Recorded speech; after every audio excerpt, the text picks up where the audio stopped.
فلولا نصرهم الذين اتخذوا من دون الله قربانا آلهة۔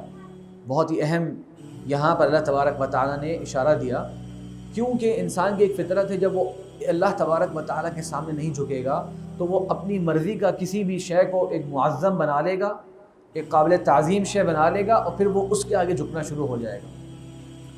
یہ ممکن نہیں ہے کہ وہ انسان ہے اور وہ اپنے دل میں حاجت محسوس نہ کرے اپنے سے مضبوط ذات کی۔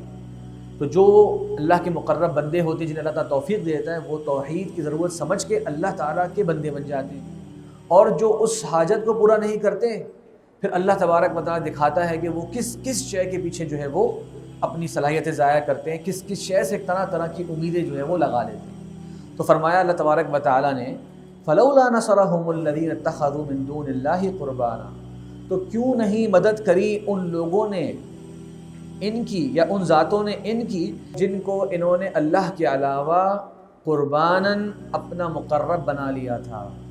تو وہ بتوں کی عبادت کیا کرتے تھے، نیک صالحین کو پکارا کرتے تھے، تو کہاں گئے؟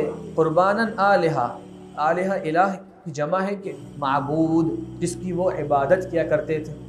تو کہاں گئی ان کی نصرت، کہاں گئی ان کی مدد جس وقت اللہ تعالیٰ کا ان پر عذاب آیا؟ تو وہ ان معبودات کی مدد اس لیے کیا کرتے تھے کہ ہم بھی کچھ نہ کچھ کر رہے ہیں، ہمیں کہا جا رہا ہے کہ ان کو چھوڑ کے اللہ کی عبادت کرو۔ ایسی بات نہیں ہے کہ ہمارے پاس کچھ نہیں ہے سہارے کے طور پہ، ایسی بات نہیں ہے کہ ہمارے پاس کسی کی کوئی امید نہیں، ہمارے پاس بھی اپنے معبود موجود ہیں۔ تو فرمایا اللہ تعالیٰ نے بل ضلوا عنہم، وہ ان سے گم ہو گئے۔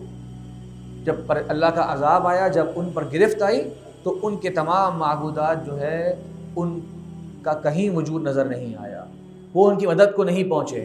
وَذَلِكَ إِفْكُهُمْ وَمَا كَانُوا يَفْتَرُونَ، یہی ان کا جھوٹ تھا، اور یہ جو اللہ تعالیٰ پر جھوٹ باندھا کرتے تھے کہ یہ ہمارے معبودات ہیں، یہ ہمیں بچا لیں گے۔